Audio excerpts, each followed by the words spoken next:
아멘. 어제가 우리 28일이죠? 27일인가요? 27일인가?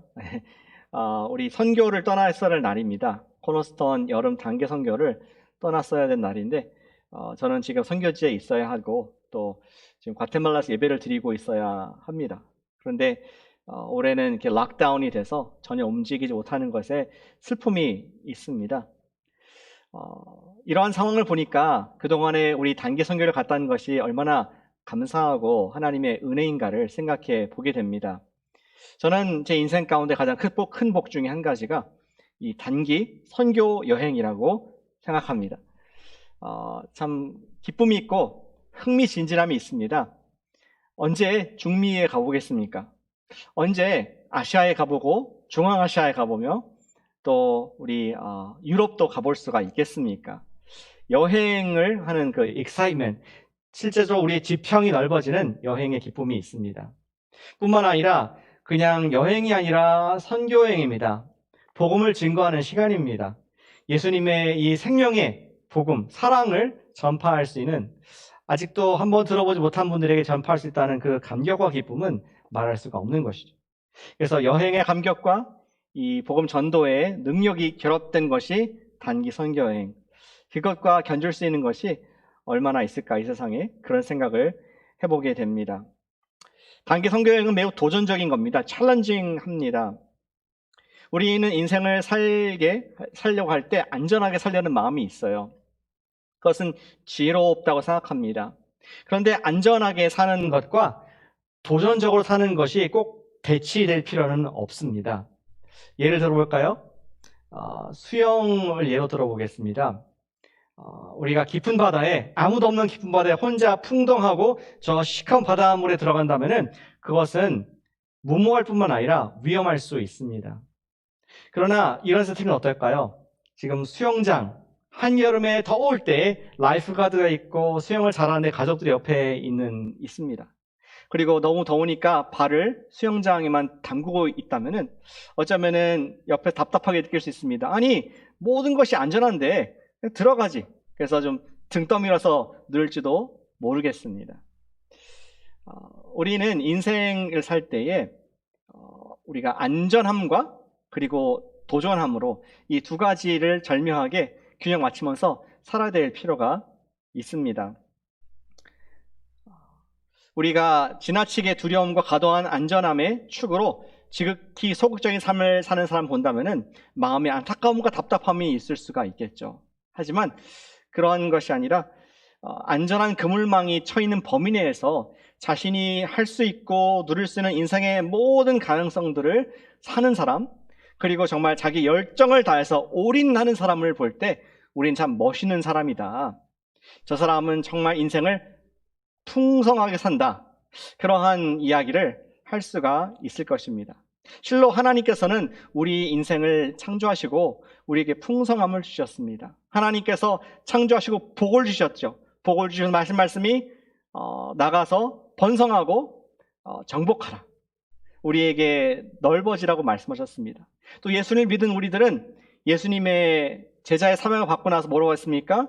너희는 땅 끝까지 이르러 나의 증인이 되라 하면서 우리에게 위축된 삶, 안전함만 추구하는 삶이 아니라 좀 나가라. 우리가 도전적으로 하나님 나라를 전파하라는 사명을 주셨습니다. 따라서 우리 인생을 살 때에 안전을 추구하지만 또 하나님 나라의 도전을 반드시 또 함께 병행해야 될 줄로 믿습니다. 그래야 언젠가 우리 주님 앞에, 부활하신 예수님 앞에 섰을 때에 마치 10달란트를 받았던 종과 같이, 주님, 제가 10달란트를 받았는데 10달란트 더 남겼습니다. 내가 도전적으로 사업을 했습니다. 하나님 나라의 사업을 했습니다. 칭찬을 받게 됩니다. 그러나 안전하게 내가 받은 1달란트를 땅에 묻는 그러한 종과 같이 주님 앞에 나중에 결산하셨을 때, 주님, 제가 두려워서 잃어버릴까봐 땅에 묻었다가 여기 있습니다 라고 말을 한다면은 주님께서는 내치면서 이를 갈미 있으리라, 슬피 울 것이다, 이러한 저주의 말씀을 우리에게 하셨습니다. 우리는 사실 인생을 살 때에 이러한 주님 나라의 도전적인 우리가 하나님 나라를 위해서 확장하는 삶을 살아야 합니다. 우리는 그런 의미에서 이런 질문을 드리기 원합니다. 무엇에 목숨을 걸 것인가? 그리고 목숨 건 인생은 어떠한 모습으로 나타나는가 하는 우리 그리스도인들의 목숨 건 인생의 모습을 바울의 고린도전서 15장에서 찾아보기를 원합니다. 목숨을 건 인생은 어떤 모습입니까? 같이 한번 따라해 주시면 감사하겠습니다. 부활하신 예수님께 목숨을 걸자 해주시죠. 부활하신 예수님께 목숨을 걸자. 오늘 배경 보시면은 바울이 계속 이번 한 달 동안 고린도 교인들에게 사랑하는 딸 같은 교회에게 성령의 원리들, 성령과 성경의 원리들을 가르쳐 주었습니다. 정말 죄가 많은 교회였습니다. 그리고 또 사랑하지 못해서 서로 믿음이 강한 자가 약자를 무시하는 교회였습니다. 지난주에는 우리 집을 영원한 재료인 사랑으로 지어가라는 그런 말씀을 들었습니다. 여러 가지 말을 했지만 그 모든 것의 파운데이션이 뭐냐? 우리 1장에서 보았던 것처럼 Back to the Gospel. 우리 복음이 우리의 이 똑같은 전체의 기초이다, 기준이다. 돌아가자, 그렇게 그 전체적인 메시지를 고린도전서에 주고 있습니다. 그리고 그 복음의 핵심인 십자가와 부활을 오늘 고린도전서 15장에서 말씀을 하고 있고 15장 후반부에 부활이란 것에 줌인해서 부활이 우리 신앙에서 왜 중요한가? 바울이 말하고자 하는 복음이란 핵심, 그 중에서도 핵심인 부활을 얘기를 하고 있는 것입니다. 한마디로 부활이 중요한 이유는 26절에 나와 있습니다. 26절에 보니까 맨 나중에 멸망받을 원수는 사망이니라. 예수님께서 부활하셨고 우리에게 부활의 권세를 주셨기에 맨 마지막에 우리가 그렇게 힘들어하는 철천지 원수인 사망이 사형 선고를 받을 것이다. Death of Death가 있을 것이다 라는 그런 놀라운 부활의 신앙을 가진 사람들의 소망을 얘기를 해주고 있습니다. 그러면서 부활을 믿는 사람들이 어떻게 목숨 걸고 살 수 있는가를 얘기를 하고자 했던 것이죠. 우리 29절에 보니까 바울이 조금 이상한 얘기를 합니다. 만일 죽은 자들이 도무지 다시 살아나지 못하면 죽은 자들을 위하여 침례를 받는 자들, 너희 가운데 그런 자들이 있는데 무엇을 하겠느냐? 바울이 죽은 자의 침례를 얘기했다고 해서 그것을 인정하는 것이 아니었습니다. 옳다고 말하는 것이 아닙니다. 그냥 팩트를 얘기하는 것입니다. 너희 가운데 죽은 자에게 침례를 주고 있지 않느냐 하면서 바울이 그들의 잘못된 행습을 endorse, 그것을 옳다고 하는 것이 아니라 너희들이 믿고 있는 그 부활이 너무나 확신이 있기 때문에 심지어 정말 죽은 자를 위해서, 죽은 성도를 위해서 산 사람들이 대신 침례를 받아주지 않느냐, 이런 얘기를 하는 것입니다. 한 번 더 명쾌하게 얘기하기 위해서 예수님은 죽은 자를 위해 침례를 말씀하신 적이 없습니다. 초대교회에서도 어느 교회도 죽은 가족을 위해서, 믿은 가족이죠, 위해서 산 사람들 대신 침례를 받아주는 기록이 없습니다. 우리 고린도 교인들은 잘못된 행습을 하고 있었던 것 같습니다. 그러나 바울이 말하고자 하는 포인트는 너희가 그 정도로 정말 죽은 자를 위해서 침례를 베풀 만큼 부활을 소망하고 부활을 믿지 않느냐. 너와 나와 신앙이 같다. 그렇게 얘기를 하면서 우리의 모습이 어떠해야 되느냐. 부활을 믿는 우리가 어떻게 목숨 걸고 살아야 되느냐를 말하고자 했던 것입니다. 그러면서 바울은 부활을 인정하는 마음이 있는 바울이 어떻게 살고 있는지 30절에 이렇게 얘기하고 있습니다. 어찌하여 우리가 언제나 위협을 무릅쓰리요.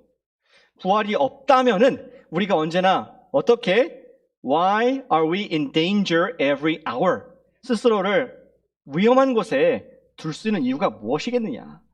우리 바울이 도전적인 삶, 안전하지 않은 삶을 살은 근거를 얘기해주고 있습니다. 부활이었던 것이죠. 그리고 더 나아가서 바울은 자랑을 합니다. 자신이 위협을 무릅쓰고 사는 인생이었다는 것을 31절에 자랑하죠. 나의 자랑을 두고 단언하노니 나는 뭐 한다고요? Everyday die. 내가 매일 죽노라. 부활할 것이기 때문에 사실 매일 죽을 각오로, 매일 내가 정말 죽음을 두려워하지 않는 마음으로 매일 죽노라. 이러한 놀라운 미친 발언을 지금 세상이 볼 때 미친 발언을 하고 있는 것입니다. 바울은 실로 얕은 물가에서 파도에서 노는 아이가 아니었습니다. 파란 우리 바닷물에 첨벙 다이빙을 하는 그러한 다이버 내지는 우리 도전가였던 것이죠. 그가 예수님을 위해서 조금 더 인생에 주저함을 두지 않고 올인한다고 얘기를 합니다. 어떻게? 예수님을 위해서 위험을 무릅쓰고 심지어 날마다 죽는 마음으로 살 수 있었을까요? 바울은 그의 삶의 예를 본으로 보여줍니다. 다음 구절에 32절에 이런 말을 하죠. 내가 부활을 믿기 때문에 내가 사람의 방법으로 에베소에서 맹수와 더불어 싸웠다면, 지금 바울이 고린도에게 편지를 보내고 있습니다. 고린도는 유럽에 있는 유로피안 도시이죠. 우리 마케도니아, 그리스 반도에 있는 도시입니다. 그리고 본인이 편지를 쓰고 있던 장소는, 발신 장소는 에베소였습니다. 우리가 바울이 어떻게 에베소 사역하는지 다는 모르지만 여기 보니까 그가 맹수와 더불어 싸웠다. 과연 진짜 맹수와 더불어 띠에로에서 싸웠을까요? 만약에 그렇다면은 그는 아마 이 편지를 쓰지 못했을 것입니다. 죽었을 것입니다. 아무도 맹수를 살아남은 자가 없었습니다. 그러나 이것은 비유이자 영적인 싸움을 말하는 것으로 우리가 이해를 해야 될 것입니다. 강한 저항과 영적 공격을 받고 있었던 것을 비유로서 얘기를 했던 것이죠. 바울은 영적인 공격당함을 무릅쓰고 내가 살았다. 우리가 어디서 혹시 바울의 이런 이야기를, 그 백그라운드를 알 수 있을까요? 다는 모르지만 사도행전 19장에 보면은 에베소에서의 에피소드를 우리가 엿볼 수 있습니다. 여러분들 성경을 아시니까 길게 설명 안 하고 짧게 드리겠습니다. 바울이 에베소에서 교회를 세웠습니다. 그리고 거기에서 예수님의 복음을 열심히 가르치고 성경을, 저도 verse by verse, 구절 쭉 이어가면서 말씀을 전하듯이 바울이 구절 이렇게 설교하면서 3년 반 동안 두란노라는 그러한 도서관에서 이 말씀을 가르쳤더라고요. 우리 사진을 보여주셔도 됩니다. 그리고 지금은 이제 이즈미어라는 도시에 있는 그런 유적으로 남아 있습니다. 저기가 두란노 도서관으로 추정이 됩니다. 그렇게 하다 보니까 많은 사람들이 예수를 믿게 됐고 막 증가한 겁니다. 근데 부작용이 있었습니다. 우리 에베소 도시는 아데미 여신, 그녀를 여신을 섬기는 그런 도시였는데 은으로 만든 우상을 파는 그러한 업자들이 있었어요. 은장색자 업자들이 있었습니다. 그 사람들이 보니까 수입이 줄은 겁니다. 바울이 몇 년 동안 여기서 우리 모든 것이 우상이고 하나님 한 분밖에 안 계시다 얘기하다 보니까 우리의 수입이 절반으로 뚝 줄었다. 그러한 이야기가 오고 가는 것입니다. 그래서 은장색들이 모여서, 길드가 모여서 지금 이 그리스도인들을 우리 고소해야겠다. 근데 happen to be 바울이 그 자리에 있지 않고 바울의 2명의 제자를 발견했습니다. 그리고 이제는 군중이 라이엇이 돼가지고 무리를 지어서 에베소 시내를, 스트리트를 막 그 두 사람을 밀면서 가지 않았을까. 시내의 모습도 보여주시면 좋겠습니다. 이럴 때. 예, 그들이 그래서 많은 사람들이 모일 수 있는 아고라를 지나서 엠퍼티를, 그 당시에 로마에서 가장 많은 사람들을 수용할 수 있는 에베소의 연극장으로 이 두 사람을 끌고 갔습니다. 저기 좌석수를 세어보니까 한 25,000명 앉을 수 있다고 합니다. 25,000명의 사람들이 지금 2명을 놓고 고소를 하고 지금 사람들이 엉망아수라하게 된 겁니다. 그리고 2시간 동안 외칩니다. 위대한 신 아데미여, 아데미여 위대한 신이여 라는 그러한 소리를 왕왕 하면서 이 2명을 죽일 듯한 기세로 막 공격을 했습니다. 그 시의 클러크가, 그 시의 관료가 막지 않았으면 반드시 죽었을 것입니다. 근데 여러분 생각해 보시기 바랍니다. 이러한 모든 것을 보고 있었던 제자들이 막아서 가지 못했던 바울이 어떤 마음이었을까요? 아마 심장이 터질 듯한, 내가 전한 복음 때문에 지금 두 사람이 25,000명이 죽을 수 있다는 그런 두려움에 바울이 아마 심장이 멎었을 것 같았을 것 같습니다. 제가 그런 얘기를 듣게 됩니다. 어떤 성도님들은 정말 교회가 열더라도 당장 오기가 좀 두렵다. 그 이유가 뭐냐? 그러니까 내가 코로나 바이러스를 걸리는 건 괜찮은데 안 되겠지만 그것도, 근데 나로 인해서 혹시 다른 사람에게 감염이 되는 것은 내가 참을 수가 없다. 그런 부담들이 있습니다. 바울이 심정이 그러지 않았을까요? 차라리 내가 매를 맞고 내가 돌로 맞아 순교할지언정 내가 예수님을 전한 그 두 사람이 2만 5천 명에 의해서 고설당하고 정말 이 폭동에 의해서 죽임을 당한다고 생각하면은 아마 무너져 내렸을 것입니다. 아니나 다를까 바울이 많이 힘들어서 아마 이 사건 이후에 바로 에베소를 떠나는 것으로 우리 사도행전에서는 기록을 하고 있습니다. 하지만 바울은 이 사건을 언급하면서 오늘 고린도전서 15장에서 후회함이 없다는 것을 얘기합니다. 그 다음 9절에 내게 무슨 유익이 있으리요? 죽은 자가 다시 살아나지 못한다면. 내가 지금 이렇게 맹수와도 싸울 수 있었던 것은 예수님이 부활하셨고 내가 부활할 것을 믿기 때문에 그 두 사람이 어려움 속에서도 좌절하지 않을 수 있었던 것은 부활 신앙 때문에 그렇다.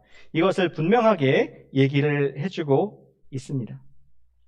바울은 이어서 얘기하기를 내가 바보는 아니다. 내가 미친 것처럼 보이지만 바보가 아니다. 왜냐면은 나도 지금 내 직업이 있다. 장막을 만드는 사람이고 내가 내 돈으로 벌어서 열심히 내 손으로 벌어서 얼마든지 인생을 살 수 있다. 만약에 부활이 없다면은 나도 먹고 마시고 또 은퇴를 준비하면서 이 세상에 누릴 수 있는 것을 다 누리는 그런 삶을 살았을 것이다. 그렇게 얘기를 하고 있는 것입니다. 내일 죽을 터이니 먹고 마시자 하리라 하지 않겠느냐라고 말을 하는 것이죠. 그러나 부활이 있기 때문에 바울은 전혀 다른 모습으로 목숨을 걸 인생을 살았다는 것을 얘기하고자 합니다. 그는 부활의 주님 되시는 예수님을 위해서 목숨을 아깝게 여기지 않았고 그는 그렇게 고백합니다. 내가 날마다 죽노라. I die every day. 예수님 위해서 죽노라. 예, 그렇습니다. 우리는 부활을 믿는 사람은 예수님을 위해서 날마다 죽을 수 있는 줄로 믿습니다. 그래서 우리는 이 부활하신 예수님께 목숨을 걸게 됩니다. 바울은 자신의 그 약한 모습을 예로 들면서 자신의 우리 고린도인들 앞에 낮추고 또 죽는 모습 보였습니다. 부끄럽지 않습니까? 한편으로는 사도 바울인데 이렇게 무서워하고 사도 바울인데 이런 핍박에 지금 내가 이겼다 그런 것이 아니라 내가 스트러글했다 힘들었다 그리고 심지어 에베소를 빠져나갔다 내가 날마다 죽노라 하는 그런 약한 모습을 한 번밖에 없는 인생을 사는데 부활이 그러나 나를 지탱해 준 것이다 라고 그가 이 부활 신앙의 능력을 보여주고자 했던 것입니다. 바울은 실로 이것을 요약해서 빌립보서 1장 20절과 21절에서 이렇게 얘기하고 있습니다. 화면에 나가는데 같이 한번 읽어보겠습니다. 네, 뒤에서 바쁘세요. 지금도 전과 같이 온전히 담대하여 살든지 죽든지 내 몸에서 그리스도가 존귀하게 되게 하려 하나니 이는 내게 사는 것이 그리스도니 죽는 것도 유익합니다. 아멘. 죽음을 두려워하지 않은 사람은 미친 사람입니다. 적어도 세상에 볼 때는 감당할 수 없는 사람이라고 말을 하고 있습니다. 제가 역사를 보니까 선교 역사를 보니까 바울뿐만 아니라 미친 사람들이 많이 있더라고요. 그 중에 한 사람이 여러분 잘 아시는 짐 엘리엇이 생각이 납니다. 1955년도에 에콰도르의 미개한 미전도 종족에게 들어갔습니다. 그가 28살 되었는데 그곳에서 복음을 전하려고 하는 그 순간 우리 원주민들에 의해서 창에 찔려 죽게 됩니다. 너무나 아까운 인생을 낭비한 것 같아요. 인생이 너무나 꽃을 피지 못하는 것 같은 안타까움을 전 세계가 느끼게 되었습니다. 왜 그렇게 했는가를 가만히 보니까 그 유명한 일기에 이런 말을 기록하지 않았습니까? 영원한 것을 얻기 위해서 영원하지 않은 것을 버리는 자는 절대 어리석지 않다. He is no fool who gives what he will lose in order to gain what he cannot lose. 그는 바울과 같이 잃어버리지 않을 부활, 영원의 생명이 있음을 알기 때문에 이 땅에서 목숨 걸고 예수님 위해 살았던 그런 존재인 것을 보게 됩니다. 예, 그렇습니다. 예수님을 믿고 부활 신앙이 확신 있는 사람들은 예수님을 위해서 목숨 건 인생을 살게 되는 줄로 믿으시길 축복합니다. 우리 모두가 바울이나 짐 엘리엇 같이 순교할 특권이 주어지지 않는다고 생각합니다. 목사님, 좋습니다. 예수님 위해서 목숨 걸고 살자. 그 정말 너무나 멋진 아이디어인데 나한테 무슨 의미가 있겠습니까? 이런 질문이 들 수 있습니다. 저는 이것을 조금 더 우리 수준에 맞게끔 지금 내가 해야 될 일로 말을 바꾸기를 원합니다. 예수님 위해서 목숨을 건다는 것은 내 자신에 대해서 죽으라는 말입니다. 바울의 고백같이 내가 매일 죽노라. 같이 해보시길 바랍니다. 자신에 대해서 매일 죽자. 자신을 매일 죽이자. 우리 모두는 무엇을 위해 사는 존재입니다. 목적이 있습니다. 두 가지 목적을 위해 삽니다. 한 종류의 사람들은 자기를 위해 사는 사람이 있고요. 또 한 종류의 사람은 예수님 위해 사는 사람이 있습니다. 자기를 위해 사는 사람은 자기를 위해서 돈을 법니다. 자기를 위해서 가족을 부양합니다. 자기를 위해서 성공을 하려고 노력합니다. 자기의 은퇴를 위해서 열심히 부지런히 무엇인가를 쌓아갑니다. 우리 이런 사람들을 일컬을 때 이렇게 요약할 수 있겠습니다. 이런 사람들은 공통적으로 자기 자신을 위해서 살다가 죽는다. 영어로 하면은 living to die for oneself. 자기 자신을 위해서 살기 위해서 죽어가는 인생들입니다. 그러나 두 번째 부류의 사람들이 있는데 부활을 보장받은 성도들입니다. 이 사람들은 dying to live for Christ. 그리스도를 위해서 살기 위해서 막 죽기까지 목숨 건 사람들. dying to live for Christ. 예수님 위해서 죽고 싶어서 사는 그러한 사람들이 있다는 것이죠. 그는 자기 유익을 위해서 살기 위해 노력하지 않습니다. 오히려 목숨을 낭비합니다. 그리스도를 위해 살기 위해서 매일을 소비합니다. 이런 사람들을 세상이 말할 때 감당할 수 없는 사람들이다. 쉽게 말하면 미친 사람이다. 이렇게 얘기를 하게 된다는 것이죠. 자기 자신을 위해서 죽는 사람이, 자신에 대해서 죽는 사람이 바로 예수님을 위해 사는 사람입니다. 예수님께 목숨 건 인생을 사시지 않겠습니까? 그 말은 내 자신에 대해서 죽는 인생을 살지 않겠습니까? 삶 속에서 죽는다는 게 어떤 의미일까요? 저는 조금 더 쉽게 이렇게 생각 들었습니다. 가정에서 우리 배우자끼리 I am sorry라고 말하는 것이 내 스스로를 죽이는 겁니다. 내 성질을 죽이는 겁니다. 우리 남편들이 약간 더 찔림이 있을 것 같아요. 분명히 말하다 보니까 아내 말이 맞는데 왠지 끝까지 내가 미안하다고 얘기하기가 싫습니다. 또 반대로 아내가 그럴 수도 있습니다. 분명히 알고 보니까 내가 잘못 알았는데 그러나 인정하고 싶지 않을 때 I am sorry 하기 위해서는 내가 죽어야 합니다. 그 사람을 높이기 위해서, 예수님을 높이는 마음으로 그분을 높이기 위해서 내가 죽는 것이 바로 부활 신앙을 가진 사람의 모습인 줄로 믿습니다. 또한 소그룹에서 셀에서는 어떻습니까? 셀 리더가 얘기합니다. 지난주 어떻게 지내셨습니까? 사람들이 말하기를 잘 지냈습니다. 좋은 일도 있었습니다. 기도 제목이 응답됐습니다. 할렐루야. 이렇게 다들 좋은 얘기 하는데 사실은 나는 영적으로 넘어졌고 죄 유혹에 빠졌으며 지금 헐떡거리면서 겨우 지금 살고 있습니다. 그런 가운데 지금 많은 사람들이 다 I'm okay 하는데 나는 힘듭니다라고 말하는 것이 쉽습니까? 어렵습니까? 불가능합니다.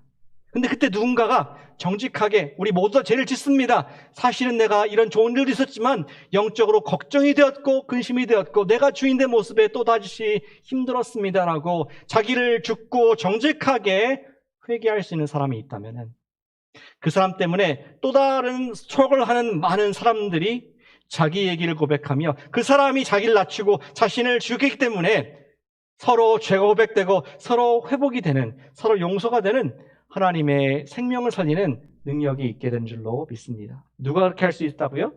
이 세상에서 먹고 살기 위해 사는 사람은 절대 못합니다. 그러나 모든 것을 보시고 아시는, 나중에 결산할 날 만나실 주님을 바라보는 사람은 It's not that important. 지금 어떻게 잘 사느냐가 중요하지 않기 때문에 자신을 죽일 수 있다는 것입니다. 사랑하는 여러분, 목숨 건 인생은 나 스스로 매일 죽는 인생인 줄로 믿으시길 축복합니다. 그러한 삶이 능력이 있고 죄의 권세를 이기는 진정한 승리의 삶이 될 수 있겠습니다. 영혼들을 주님 나라로 인도할 수 있는 통로가 됩니다. 내가 죽을 때. 그리고 그분들이 주님께 올려질 때 과연 예수님을 위해서 목숨을 건 삶의 모습이 여러분과 저를 통해서 나오게 되는 줄로 믿습니다. 목숨 건 인생의 모습은 어떤 것입니까? 첫째로 우리 예수님을 위해서 온전히 목숨을 건, 그리고 내 자신을 죽는 것이 우리 목숨 건 인생입니다. 두 번째, 그것의 또 당연한 비결이 무엇입니까? 우리는 예수님께 목숨 걸었기 때문에 거룩한 삶에 목숨을 걸 수밖에 없습니다. 같이 해주시면 감사하겠습니다. 거룩한 삶에 목숨을 걸자. 목숨을 걸자. 33절과 4절에 보니까 바울은 지금 세상의 가치관, 자기를 위해 사는 사람들을 조심하라고 말을 하고 있습니다. 33절의 말씀에 속지 말라. 악한 동무들은 선한 행실을 더럽히나니. 세상에 컴패니언, 내 옆에 있는 컴퍼니, 옆에 있는 사람들은, 동무들은 나와 다른 목적을 갖고 살고 있다. 그들의 선의 기준과 우리의 선의 기준은 완전히 다르다. 그들의 선의 기준은 자기에게 유익이 되는 걸 선이겠죠. 그러나 우리는 부활하신 예수님 앞에 설 것이기 때문에 전혀 다른 기준이 있기에 속지 말라. 좀 더 높은 거룩함이라는 스탠더드가 우리에게 있다. 부활신당을 믿는 사람에게 라고 말을 하고 있는 것입니다. 요새 Black Lives Matter라는 그런 이야기를 많이 합니다. 제가 거기에서 한 말씀만 드리길 원합니다. Black Lives Matter. 일단 분명히 말씀드린 것은 저는 Black Lives Matter가 너무나 중요하다고 생각합니다. 그 흑인들의 인권이 유린당했고 또 우리 미국이 그것으로 많은 갈등과 분열과 또 형제가 형제를 죽이는, 하나님 앞에 형제가, 백인 형제가 흑인 형제를 죽이는, 또 다른 인종들을 무시하는 그러한 범죄를 하나님께서는 정죄하시고 또 우리도 정죄합니다.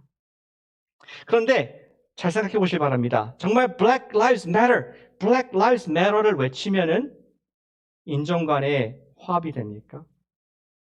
나중에 흑인 경찰이 백인을 죽이면 그때는 또 White Lives Matter를 할 겁니까? 아니면 코리안이 죽으면은 Korean Lives Matter라고 또 할 때마다 할 겁니까? 그것은 세상의 패러다임입니다. 우리가 중요하다. 우리 인종이 중요하다. 그건 세상의 패러다임. 그래서 보니까 어떤 요새 비즈니스들은 누가 묻지도 않았는데 자기의 성명서를 내더라고요. 우리는 Black Lives Matter를 중요하게 생각한다. 누가 묻지도 않는데 이메일 보내고 사회적으로 광고를 하더라고요. 사인을, 배너를 붙이고. 거기에 동의하지 않는 것이 아닙니다. 그러나 의도적으로 마치 내가 그런 것을 얘기하지 않으면은 사람들한테 눈총을 받게 되고 핍박을 당할까봐 두려워하는 분위기가 느껴집니다. 우리 사회도 마찬가지 않습니까? 여러분들 흑인을 봤을 때 혹시 내가 잘못된 메시지 줄까 더욱더 조심하게 되고 더욱더 그분을 흑인으로 혹은 백인으로 황인종으로 우리가 의식하면서 깍듯하게 하려는 노력들이 있습니다. 우리는 어떤 캐터고리, 인종이라는 캐터고리에 눈이 지금 미디어에서 갇혀 있다는 것이죠. Black Lives Matter를 얘기하고 싶고 모든 사람이 하나 우리 똑같은 중요한 사람을 말하고 싶은데 사람들을 구분하는 우리의 모습을 더욱더 발견하게 됩니다. 저는 Black Lives Matter, BLM과 더불어서 ELM을 말하고 싶습니다. Eternal Lives Matter. 그냥 그 사람을 한 인종으로 흑인이냐 백인이냐 에이시안을 보는 것이 아니라 저 사람이 부활할 예수님의 신앙을 갖고 있는 사람이냐, 천국 갈 사람이냐, 아니면 신앙이 없어서 지옥으로 향해 가고 있는 사람이냐. 우리는 왜 그런 캐터고리로, 영적인 캐터고리로 보지 못하는 것입니다. Black Lives Matter만큼보다 더 중요한 것은 Eternal Life Matter, 영원한 생명이 있느냐, 저 사람을 정말 불쌍히 여기는 마음이 있느냐. 그것이 우리 성경에 부활신앙을 가진 사람들의 관점이 되어야 할 줄로 믿습니다. 성경은 말씀하기를 우리가 속지 말라. 악한 세상의 동무들은 선한 행실을 더럽힌다. 하나님의 진리를 모른다. 하지만 너희는 34절 함께 읽겠습니다. 함께 읽겠습니다. 시작. 깨어 의를 행하고 죄를 짓지 말라. 됐습니다. 우리에게 말하기를 wake up. 하나님의 거룩하심에 wake up. 우리는 부활신앙을 가진 사람이다. 이 세상의 법과 질서 이상으로 하나님의 거룩하심, 예수님을 닮아가는 사람들이다. Wake up. 이 세상에 물들지 말라. 죄를 짓지 말라. 하나님을 두려워하지 않는 그들을 따라가지 말라 하는 그러한 거룩함에 목숨 걸라는 이야기를 하고 있는 것입니다. 이 세상을 사는 사람들은 다음 세상에 대한 소망이 없기 때문에 그들의 사는 모습이 맞습니다. 자기 선한 행실을 유지할 필요가 특별히 없습니다. 나한테 좋은 것이 좋은 거죠. 그렇게 삽니다. 다만 주님을 배울 소망이 있는 부활의 사람들은 주님의 볼 시간이 오기 때문에 더욱더 그분의 결산날을 바라보면서 경건하게 자신을 드리게 되고 드리라는 말씀을 하고 있습니다. 저는 영국의 그 유명한 우리 복음주의 설교자, 지난 세기에 돌아가신 존 스타트 목사님, 이번 세기에 돌아가셨네요. 우리 10년 전인가요? 돌아가신 존 스타트 목사님의 그 예화가 기억이 납니다. 스타트 목사님이 우리 그 로버트 맥체인이라는 목사님을 언급을 합니다. 맥체인, 여러분들 성경 읽는 그 플랜을 쓴 분으로도 유명합니다.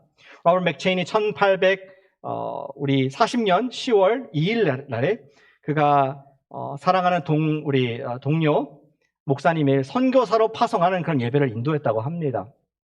맥체인 목사님이 댄 에드워즈라는 사람을 파송을 하고자 했습니다. 근데 우리 식에서 그런 설교를 했습니다. 우리 선교사님은 독일에 있는 유대인들을 전도하기 위해서 열심히 독일어를 배우고 계십니다. 열심히 독일 문화를 배우고 있습니다. 그런데 더불어서 또 한 가지 문화를 배우시길 바랍니다. 그것은 당신의 마음의 heart의 culture, 당신의 속에 있는 성령님의 문화를 배우시기를 바랍니다. 이런 얘기를 했다고 해요. 왜냐하면은 마치 우리 속에 있는 사람은 기병대의 대장과 같이 이 칼을 깨끗하게 하는 그러한 삶을 사는 것이다 얘기를 합니다. 기병대의 대장은 칼을 갖고 다니면서 항상 녹이 슬지 않도록 문지르고 또 어떠한 때가 있지 않도록 깨끗하게 준비하지 않습니까? 그래서 언젠가 전쟁의 날에 그것을 마음껏 쓸 수 있도록 강한 무기가 되도록 그렇게 준비를 하는 기병대의 모습에 비유를 했습니다. 그러면서 우리 하나님의 사람들은, 선교사님은 예수님의 그러한 거룩하심을 반짝반짝하게 우리가 다듬어가고 내 인격이 닮아갈 수 있도록 항상 그 문화를, 성령님의 거룩하심을 닮아가는, 예수님의 거룩하심을 닮아가는 문화를 우리가 놓치지 마십시오라고 했습니다. 그래서 언젠가 주님께서 당신을 하나님의 도구로, 강력한 손에 들린 도구로서 마음껏 쓰임받게 될 줄로 믿습니다라고 그 예배를 인도했다고 합니다. 비록 목회자에게 한 말이지만 저는 우리 크리스천들, 특별히 부활신앙을 믿는 우리 모두에게 주시는 말씀이라고 믿습니다. 우리 이 땅에서 예수님을 위해서 쓰임받기 위해서 우리 내적 사람이 거룩해야 하겠습니다. 다시 말씀드리겠습니다. 우리는 예수님께 쓰임받기 위해서 우리의 내적 마음이 거룩함에 목숨 걸고 우리가 추구해야 할 부분인 줄로 믿습니다. 왜냐하면 우리 자신이 메시지가 되어 영혼들을 주님께로 돌아올 수 있게 하기 때문이죠. 내 자신의 거룩한 삶, 거룩한 마음, 거룩함의 추구는 과연 우리가 목숨 걸고 우리가 지켜야 될 우리 목숨 건 사람들의 모습입니다. 사랑하는 여러분, 거룩한 삶을 목표로 살아가는 그 방향을 우리가 설정하는 이 주일 되기를 축복합니다. 저는 몇 년 전부터 치과 선생님의 그 권유에 따라서 새로운 것을 좀 알게 됐습니다. 클리닝을 받으라고 정기적으로 해서 클리닝을 하고 있습니다. 제 평생 정기적으로 클리닝한 것은 처음인 것 같아요. 근데 옛날과 좀 달라진 제 모습이 있습니다. 무엇이냐면은 옛날에는 치과 선생님 만나는 게 두려웠습니다. 만나면 맨날 혼나니까 뭐가 또 충치가 있네요, 여기 모두 깨졌네요, 많이 혼났는데 이제는 가면은 충치가 없네요, 괜찮습니다, 깨끗합니다. 또 이에 시리거나 아픈 부분이 하나도 없습니다. 처음입니다, 이 클리닝을 하니까. 그리고 자신 있게 여러 종류의 음식들을 먹을 수 있는 그러한 기쁨도 있습니다. 이가 깨끗하면 자신 있게 먹을 수 있듯이 우리의 영혼이 거룩하고 예수님을 닮은 그 거룩함을 유지할 때 하나님의 일에 자신 있게 우리가 풀스윙으로 쓰임받게 될 줄로 믿습니다. 우리가 아침에 하나님 말씀으로 우리 영혼을 거룩하게 하길 바랍니다. 밤에 잘 때에 기도해서 주님, 제 오늘 죄를 용서해 주시고 저를 깨끗하게 거룩하게 해 주십시오. 아침과 저녁에 이빨을 닦듯이 우리가 아침과 저녁에 말씀과 기도로 자신을 깨끗게 하는 거룩한 것을 목표로 할 때에 얼마나 강력하게 주님께서는 저와 여러분의 삶을 이 땅에서 사용하시겠습니까? 우리가 한번 쓰임받아야겠지 않습니까? 우리가 날마다 매일을 단기 선교의 삶으로 사시기를 축복합니다. 주님께서 우리에게 모든 기회를 다 주셨습니다. 우리에게 모든 민족과 영혼들을 다 주셨습니다. 우리에게 모든 직장을 다 주시면서 거기서 내 증이 되라고 말씀하셨습니다. 우리가 그렇게 살기 위해서는 예수님께 올인한 인생, 그리고 거룩함에 올인하는 그런 매일의 훈련을 통하여서 저와 여러분들은 하나님의 그 사랑의 깊이와 넓이와 크기와 그 풍성함에 매일매일 젖고, 언젠가 예수님 앞에 제가 저에게 10달란트를 주셨는데 제가 10달란트를 또 남겼습니다라고 자랑스럽게 우리 부활하신 주님 앞에 올려드리는 영광의 날이 올 줄로 믿습니다. 예수님께 목숨 걸고 자기를 부인하며 거룩함으로 드리는 여러분과 제가 되시기를 축복합니다. 기도하겠습니다.